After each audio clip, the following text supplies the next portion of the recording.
नमस्कार साथियों, कैसे हैं आप।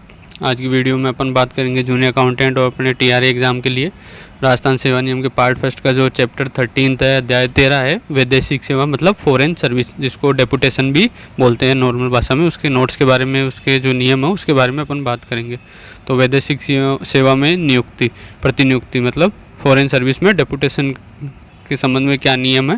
तो सबसे पहले नियम 141 है, राज्य कर्मचारी को सरकार के नियंत्रण वाले संस्थानों को छोड़कर अन्य स्थान पर प्रतिनियुक्ति कर्मचारी की सहमति के बाद की जाएगी।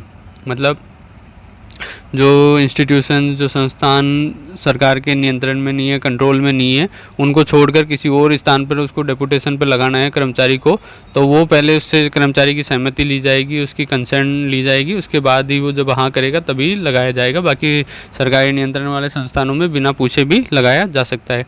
फिर नियम 142 है, सार्वजनिक सेवा के संस्थानों में और जहाँ भेजने पर कर्मचारी का पदाधिकार निलंबित हो सकता है, वहाँ पर प्रतिनियुक्ति की जा सकेगी। मतलब सार्वजनिक सेवा के जो संस्थान होंगे, जो इंस्टीट्यूशन होंगे पब्लिक सर्विस के, और जहाँ से कर्मचारी का पदाधिकार निलंबित हो जाएगा, सस्पेंड हो जाएगा, जहाँ पर लगाने से वहाँ भी प्रतिनियुक्ति पर लगाया जा सकता है। सरकार चाहे तो उसको लगा सकती है। फिर नियम 143 है, अवकाश काल में वैदेशिक सेवा में स्थानांतरण के समय यदि कर्मचारी अवकाश पर हो तो उसे अपना अवकाश समाप्त कर कर्तव्य पर उपस्थित होना चाहिए। मतलब कोई अवकाश पर गया हुआ वो अवकाश अवधि में और उसी बीच उसको वैदेशिक सेवा में ट्रांसफ़र कर दें, उसको वैदेशिक सेवा में लगा दें, तो उसे अपना अवकाश समाप्त करके तुरंत कर्तव्य पर उपस्थित होना होगा, ड्यूटी पर आना होगा, उसे ड्यूटी ज्वाइन करनी पड़ेगी।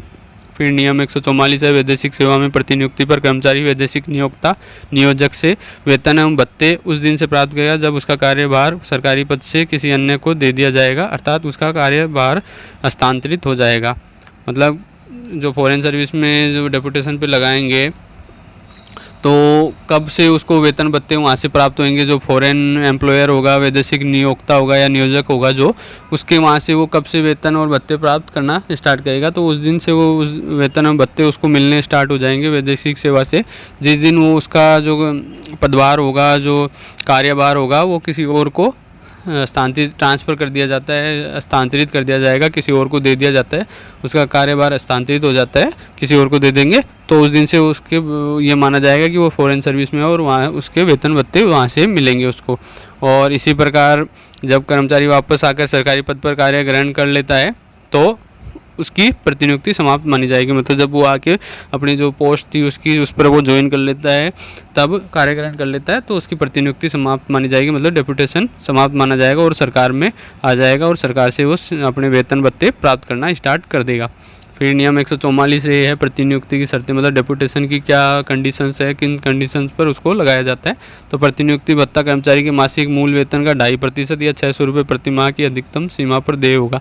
मतलब जो डेपुटेशन पर लगाएंगे कर्मचारी को तो उनको डेपुटेशन अलाउंस मिलता है। तो डेपुटेशन अलाउंस कितना रहेगा, तो वो मासिक जो मूल वेतन होगा, उसका जो बेसिक पे होगा उसका 2.5% या 600 रुपये प्रति माह, जो भी कम होगा ना उसको मिलेगा, या तो 2.5% या 600 रुपये महीने के हिसाब से, जो भी उसका कम होगा वो उसको प्रतिनियुक्ति भत्ता मिलता है। मूल विभाग के समान देय दरों पर वेतन एवं महंगाई भत्ता दिया जाएगा। जो उसका मूल विभाग था जहाँ से उसको प्रतिनियुक्ति पे लगाया गया था, उसमें उसको जो वेतन एवं महंगाई भत्ता मिल रहा था, जो उसको पे मिल रही थी और जो डीएनएस अलाउंस मिल रहा था, वो उसी के हिसाब से दिया जाएगा। जितना वहाँ मिल रहा था वहीं उतना ही यहाँ दिया जाएगा। लेकिन यात्रा भत्ता मतलब ट्रेवलिंग अलाउंस, चिकित्सा भत्ता मतलब जो मेडिकल अलाउंस होगा, कोई क्षतिपूरक भत्ते होंगे, कोई वो मूल विभाग एवं वैदेशिक विभाग के नियमों में जो भी लाभदायक होंगे, मतलब जो उसका मेन जो डिपार्टमेंट होगा, जो पैटर्नल डिपार्टमेंट होगा, पैतृक विभाग होगा वो, और वैदेशिक मतलब फॉरेन डिपार्टमेंट जो होगा जहाँ उसको लगाया है, इनमें से जिसमें भी उसको ज़्यादा फ़ायदा लगेगा वो कर्मचारी को देय होगा। मतलब सिर्फ महंगाई भत्ता और वेतन जो पैतृक विभाग है, मूल विभाग है, उसके हिसाब से मिलेंगे। बाकी इन दोनों में से जो भी उसके फ़ायदेमंद होगा वो उसको मिलेंगे। फिर कार्यग्रहण काल, स्थानांतरण भत्ता प्रतिनियुक्ति वाला विभाग वैदेशिक विभाग वहन करेगा। मतलब कोई कार्यग्रहण काल होगा, जो भी ज्वाइनिंग टाइम जो मिलेगा उसको, और स्थानांतरण यात्रा भत्ता होगा, मतलब ट्रांसफ़र ट्रेवलिंग अलाउंस जो मिलता है ट्रांसफ़र पर, जो यात्रा भत्ता मिलेगा वो प्रतिनियुक्ति वाला विभाग मतलब वैदेशिक विभाग, जिस विभाग में उसको डेपुटेशन पे लगाया जाएगा वो वहन करेगा, वो पेमेंट उसका करेगा। फिर प्रतिनियुक्ति विभाग पेंशन अंशदान के रूप में कर्मचारी के मूल वेतन एवं महंगाई भत्ते की योग पर 10% की दर से सरकार में जमा कराएगा। मतलब जो डेपुटेशन वाला डिपार्टमेंट होगा जहाँ पर उसको डेपुटेशन में लगाया तो वो पेंशन कंट्रीब्यूशन जो सरकार का जो कर्मचारी का बनता है वो उसकी रेट क्या फिक्स है, वो है वेतन और महंगाई भत्ते की दर। मतलब जो उसकी बेसिक पे है, मूल वेतन है, और जो महंगाई भत्ता है, डीएनएस अलाउंस है, उन दोनों को मिला के जो 10% होएगा वो सरकार में जमा उसको करवाना पड़ेगा। पेंशन अंशदान की फ्लावट के प्रयोजनार्थ किसी एक माह के 16 दिन या अधिक होने पर 1 माह माना जाएगा, अन्यथा 15 दिन का अंशदान नहीं चुकाया जाएगा। मतलब जब पेंशन कॉन्ट्रीब्यूशन के अपन कैलकुलेशन करेंगे तो उसके लिए जब किसी माह में अगर 16 दिन या उससे अधिक हो रहे हो तो उसको पूरा माह मानेंगे और उसका पेंशन अंशदान जाएगा। लेकिन अगर 15 दिन से कम है, मतलब 15 दिन से पहले ही वो छोड़ के आ गया, उसकी 15 दिन से कम की डेपुटेशन की सर्विस है, तो उस माह को काउंट नहीं किया जाएगा, उसके लिए पेंशन अंशदान सरकार में जमा नहीं करवाया जाएगा। फिर है प्रतिनियुक्ति की निर्धारित अवधि। मतलब कितनी अवधि निर्धारित है, कितने समय के लिए कोई कर्मचारी प्रतिनियुक्ति पर रह सकता है, डेपुटेशन पर कितने समय एक कर्मचारी रह सकता है। तो एक राज्य कर्मचारी प्रतिनियुक्ति पर अधिकतम 4 वर्ष तक रहेगा, मतलब मैक्सिमम 4 साल तक कोई डेपुटेशन पर रह सकता है। राज्य हित में 1 वर्ष की वृद्धि संबंधित प्रशासनिक विभाग द्वारा की जा सकती है। मतलब जो कंसर्न एडमिनिस्ट्रेटिव डिपार्टमेंट होगा, संबंधित प्रशासनिक विभाग, वो 1 साल और बढ़ा सकता है, मतलब 5 साल तक हो सकती है। लेकिन 5 साल से अधिक की अवधि की वृद्धि हेतु वित्त विभाग की पूर्वानुमति आवश्यक होगी। मतलब 5 साल से भी ज़्यादा कोई चाहता है कि प्रतिनियुक्ति पे बढ़ाया जाए, प्रतिनियुक्ति अवधि बढ़ाई जाए, तो उसके लिए पहले फाइनेंस डिपार्टमेंट की प्रायर अप्रूवल लेनी पड़ेगी, पूर्वानुमति लेनी पड़ेगी, उसके बाद ही बढ़ा सकते हैं। 4 वर्ष बाद प्रतिनियुक्ति भत्ता देय नहीं होगा। अभी अपन ने बात की थी प्रतिनियुक्ति पर कर्मचारी को प्रतिनियुक्ति भत्ता देय होता है, तो अगर वो 4 साल से ज़्यादा समय तक रह जाता है तो भी उसको 4 साल तक का ही प्रतिनियुक्ति भत्ता मिलेगा। मतलब मैक्सिमम इसमें जो लिमिट है वो 4 साल की है, उसके बाद चाहे वो 5 साल रह ले, 6 साल, जितना भी रह ले, लेकिन उसको जो प्रतिनियुक्ति भत्ता होगा वो 4 साल तक ही मिलेगा, उसके बाद नहीं मिलेगा। 2 प्रतिनियुक्तियों के बीच में 1 वर्ष तक पैतृक विभाग में रहना आवश्यक है। मतलब 2, जैसे मान लो आप डेपुटेशन पे चले गए, सरकारी कर्मचारी कोई प्रतिनियुक्ति पर लग गया, वहाँ 4 साल की सर्विस करके वो वापस पैतृक विभाग में आ गया, मूल डिपार्टमेंट में आ गया अपने, तो अब वापस अगर वो प्रतिनियुक्ति पर जाना चाहता है तो उसको सरकार में 1 साल तक कम से कम काम करना पड़ेगा, सर्विस देनी पड़ेगी, उसके बाद ही वो वापस प्रतिनियुक्ति पर जा सकता है। यहाँ नोट क्या है, IB और CBI में प्रतिनियुक्ति अवधि 5 वर्ष निर्धारित है, जिसको 2 वर्ष तक बढ़ाया जा सकता है। IB और CBI में किसी को डेपुटेशन पे लगाते हैं तो वो उसके लिए मिनिमम जो टाइम पीरियड है वो 5 साल का है, अवधि जो है वो 5 साल की है, जिसको 2 वर्ष तक और बढ़ा सकते हैं। मतलब टोटल 7 साल के लिए कोई IB CBI में डेपुटेशन पर लग सकता है। फिर प्रतिनियुक्ति कर्मचारी यदि वैदेशिक नियोजक के वेतनमान लेने का विकल्प दे सकता है।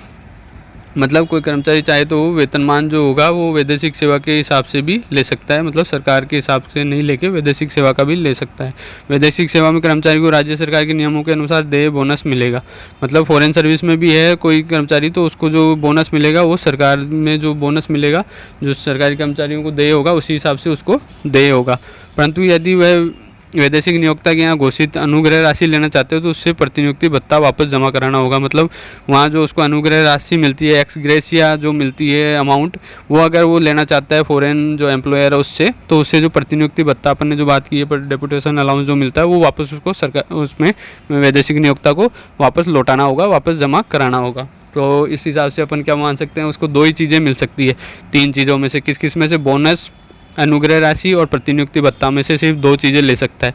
एक तो कंफर्म है बोनस मिलेगी, अब दूसरी वो या तो अनुग्रह राशि ले ले बोनस के साथ या वो प्रतिनियुक्ति भत्ता ले ले बोनस के साथ। दोनों में से मतलब अनुग्रह राशि और प्रतिनियुक्ति भत्ता में से एक ही चीज़ वो ले सकता है।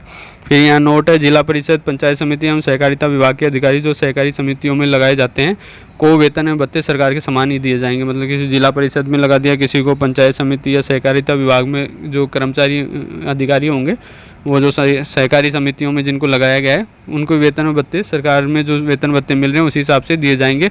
उनको कोई और अन्य भत्ते नहीं दिए जाएंगे अलग से कुछ, जो अगर उनके पंचायत समितियों में या कहीं भी जिला परिषद में बनते हो तो वो नहीं मिलेंगे। पंचायत समिति जिला परिषद के मामले में प्रतिनियुक्ति उस दिन समाप्त मानी जाएगी जब कर्मचारी पंचायत समिति से कार्यमुक्त हो जाता है।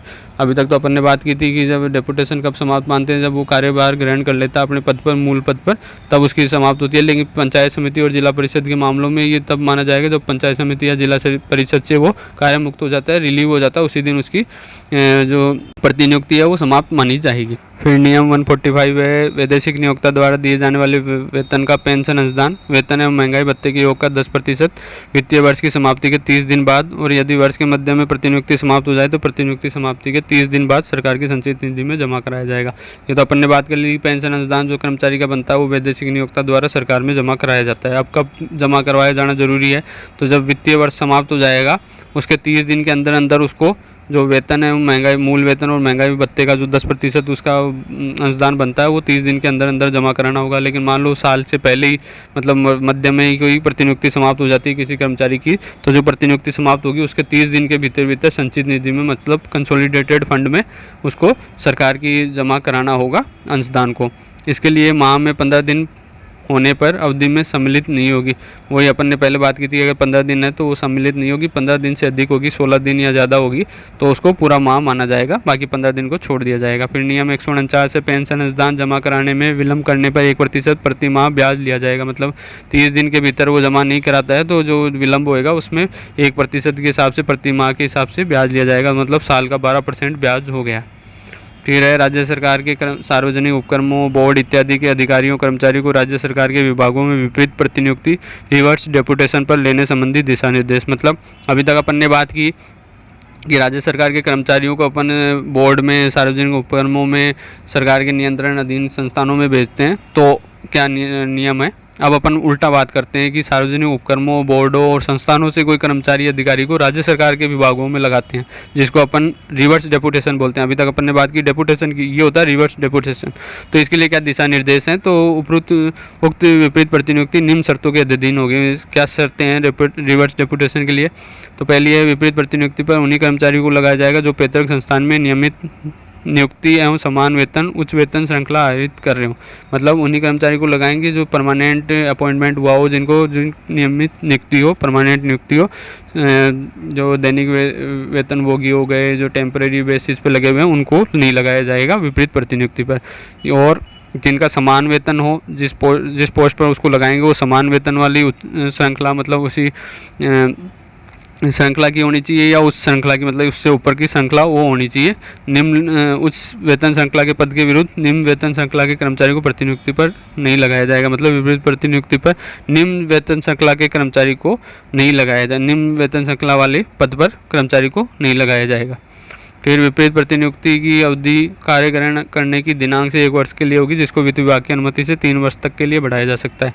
मतलब रिवर्स डेपुटेशन की जो मैक्सिमम जो टाइम लिमिट क्या है वो है 1 साल।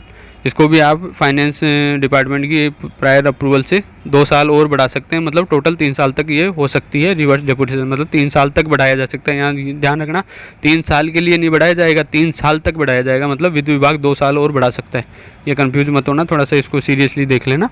फिर विपरीत प्रतिनियुक्ति के लिए उस पद की शैक्षणिक योग्यता एवं अन्य योग्यता होना आवश्यक है। मतलब रिवर्स डेपुटेशन पे अपन जिस पोस्ट पर लगाएंगे तो ऐसे नहीं है कि आप हर किसी को उठा के लगा दो। उसके लिए जो एजुकेशनल जो क्वालिफिकेशन बनती है या कोई और क्वालिफिकेशन अगर उस पोस्ट के लिए चाहिए होती है तो वो होगी, उसी कर्मचारी को उस पोस्ट पर लगाया जाएगा विपरीत प्रतिनियुक्ति के तहत। विपरीत प्रतिनियुक्ति की अवधि में वे ही वेतन भत्ते देय होंगे जो पैतृक संस्थान में प्राप्त कर रहे थे अथवा सरकार में देय हो, जो भी कम हो, परंतु उसे पैतृक संस्थान में प्राप्त अन्य भत्ते सुविधाएं देय नहीं होगी। मतलब रिवर्स डेपुटेशन में उसको जो सैलरी और जो अलाउंसेज मिलेंगे वो क्या मिलेंगे, वो या तो जो इसके पैतृक संस्थान था जहाँ वो लग रखे थे, निगम बोर्ड वगैरह जहाँ भी, वहाँ जो प्राप्त कर रहे थे, या जो सरकार में मिलेगा, दोनों में से जो कम होगा वो यहाँ मिलेगा उसको। लेकिन पैतृक संस्थान में अगर उसको कोई और अन्य भत्ते सुविधाएँ मिल रही थी तो वो यहाँ विपरीत प्रतिनियुक्ति में नहीं मिलेगी। फिर 5th है राज्य बीमा, जीपीएफ, आरपीएमएफ एवं अन्य कटौतियाँ कार्मिक के वेतन से नहीं की जाएगी। जो सरकार में जो अपना राज्य बीमा करता है, एसआई करता है, जीपीएफ करता है, आरपीएमएफ और जो कटौतियाँ होती है वो उन कर्मचारियों से नहीं की जाएगी। तो क्या कौन सी कटौतियाँ होगी, उनसे होगी कार्मिक का सीपीएफ अंशदान एवं नियोक्ता का अंशदान नियमित रूप से पैतृक संस्थान को भेजा जाएगा एवं पैतृक संस्थान के नियमानुसार अन्य वसूली योग्य राशि की कटौती कार्मिक के वेतन से की जाएगी। मतलब जो कार्मिक का सीपीएफ अंशदान बनता है, कंट्रीब्यूशन बनता है सीपीएफ, और उसमें जितना एम्प्लॉयर का जो कंट्रीब्यूशन होता है वो दोनों मिला के पैतृक संस्थान को भेजेंगे, मतलब जो जहाँ पर वो लग रखे हैं। और पैतृक संस्थान के अनुसार कोई और अगर कटौतियाँ बनती है, वसूली योग्य राशि होती है कोई, तो वो कार्मिक के वेतन से काटी जाएगी। फिर है पैतृक संस्थान की सेवा शर्तें एवं अवकाश लाभ यथावत लागू होंगे। मतलब पैतृक संस्थान की जो सर्विस कंडीशंस होगी, अवकाश लाभ होंगे, वो उसी हिसाब से मिलेंगे। मतलब सेवा शर्तें और अवकाश लाभ पैतृक संस्थान के हिसाब से मिलेंगे, निगम बोर्ड के हिसाब से जो उस पर लागू होते हैं। ऐसे कार्मिकों को प्रतिनियुक्ति भत्ता देय नहीं होगा तथा पैतृक संस्थान से बोनस एक्स ग्रेसिया का भुगतान नहीं किया जाएगा। मतलब जो अपन ने बात की थी डेपुटेशन पे डेपुटेशन अलाउंस मिलता है, तो रिवर्स डेपुटेशन पे रिवर्स डेपुटेशन अलाउंस नहीं मिलेगा, प्रतिनियुक्ति भत्ता नहीं दिया जाएगा। साथ ही पैतृक संस्थान में जहाँ वो निगम बोर्ड में जहाँ लग रहे थे वहाँ अगर कोई बोनस एक्स ग्रेसिया का भुगतान होता है तो वो यहाँ सरकार में उनको भुगतान नहीं होगा। चिकित्सा सुविधाएं यात्रा भत्ता राज्य सरकार के कार्मिकों के अनुरूप ही दिया जाएगा। मतलब मेडिकल फैसिलिटीज़ और जो ये ट्रैवलिंग अलाउंस वगैरह जो मिलेगा वो राज्य सरकार के अनुसार मिल जाएगा। मतलब जो राज्य सरकार के कर्मचारियों को मिलता है उसी हिसाब से उनको भी मिल जाएगा। सर्विस रिकॉर्ड का संधारण पैतृक संस्थान द्वारा किया जाएगा तथा वार्षिक वेतन वर्दियाँ पदस्थापन के दौरान नियंत्रण अधिकारी द्वारा स्वीकृत की जाएगी। मतलब सर्विस रिकॉर्ड जो कहाँ रहेगा, इसका कौन मेंटेन करेगा, तो पैतृक संस्थान जो है निगम बोर्ड जहाँ से वो आए थे वहीं रखा जाएगा। और जो वार्षिक वेतन वर्दिया जो एनुअल इंक्रीमेंट जो उसके लगेंगे वो पदस्थापन के दौरान जो नियंत्रण अधिकारी है जहाँ अब रिवर्स डेपुटेशन पे उसको लगाया है उसका जो कंट्रोलिंग अथॉरिटी होगा वो स्वीकृत करेगा उसको। फिर पैतृक संस्थान में छंटनी या स्वैच्छिक सेवानिवृत्ति या पैतृक संस्थान बंद करने का निर्णय लिए जाने पर विपरीत प्रतिनियुक्ति पर आए कार्मिक को पैतृक संस्थान को लौटाना होगा। मतलब निगम बोर्ड से जहाँ से भी अगर कोई रिट्रेंचमेंट हो, मतलब छटनी हो, किसी को निकालना हो या स्वैच्छिक सेवानिवृत्ति हो या पैतृक संस्थान बंद करने का निर्णय लिया जाए, मतलब उस निगम बोर्ड को बंद करने का कोई निर्णय लिया जाता है कोई, तो विपरीत प्रतिनियुक्ति पर आए कार्मिक को, जो भी कार्मिक आया है रिवर्स डेपुटेशन पे, उसको पैतृक संस्थान में लौटा दिया जाएगा। उसके जो निगम बोर्ड जहाँ से वो आया था वहाँ तुरंत लौटा दिया जाएगा उसको। विपरीत प्रतिनियुक्ति पर आए कार्मिक को राज्य कर्मचारियों को देय पेंशन इत्यादि का लाभ नहीं दिया जाएगा। जो राज्य कर्मचारी को पेंशन वगैरह जो लाभ मिलते हैं वो उन कार्मिकों को नहीं दिए जाएंगे, अपितु पैतृक संस्थान के अनुसार सेवानिवृत्ति लाभ नियमानुसार देय होगा। मतलब पैतृक संस्थान में जो उसको सेवानिवृत्ति लाभ मिलते हैं वही उसको मिलेंगे और उसका भी भुगतान कौन करेगा, उसका भुगतान पैतृक संस्थान द्वारा किया जाएगा। तो ये साथ ही ये एक अच्छा क्वेश्चन बन सकता है कि जो सेवानिवृत्ति लाभ का भुगतान रिवर्स डेपुटेशन की कंडीशन में कौन करेगा, तो पैतृक संस्थान करेगा, वो निगम बोर्ड जहाँ से वो आए थे वही करेगा। फिर नेक्स्ट है सेवानिवृत्ति से 3 माह या स्वीकृत प्रतिनियुक्ति की निर्धारित अवधि जो भी पहले हो के अनुसार कार्मिक को उसके पैतृक संस्थान में लौटा दिया जाना चाहिए। मतलब किसी रिवर्स डेपुटेशन पे आए कार्मिक की से रिटायरमेंट होना हो तो उसको रिटायरमेंट से 3 माह पहले या जो उसकी स्वीकृत प्रतिनियुक्ति की निर्धारित अवधि है जो उसको सैंक्शन हो रखी है रिवर्स डेपुटेशन की अवधि, उससे जो भी पहले उन दोनों में से उसके अनुसार उसको पैतृक संस्थान में जहाँ निगम बोर्ड से जहाँ आया उसको लौटा दिया जाएगा, वहाँ पर उसको वापस भेज दिया जाएगा। तो साथ ही अपन ने बात की यहाँ डेपुटेशन और रिवर्स डेपुटेशन के बारे में क्या नियम है। अब अपन इसके नेक्स्ट वीडियो में अपन इसके रिलेटेड जो MCQs बन सकते हैं एग्ज़ाम के अकॉर्डिंग उसके लिए बात करेंगे। और तब तक प्लीज़ वेट कीजिएगा। मेरी वीडियो पसंद आई हो तो लाइक अवश्य कीजिएगा और अपने फ्रेंड्स के साथ ज़रूर शेयर कीजिएगा। और मेरे चैनल को सब्सक्राइब नहीं किया तो प्लीज़ चैनल को सब्सक्राइब जरूर कीजिएगा। और मेरे डिस्क्रिप्शन में मैंने टेलीग्राम चैनल का लिंक दे दिया है, अगर आप टेलीग्राम से जुड़ना चाहते हो तो ज़रूर जुड़िए ताकि आपको नई नई इन्फॉर्मेशन जो भी है लेटेस्ट इन्फॉर्मेशन आपको मिल सके। जय हिंद, जय भारत।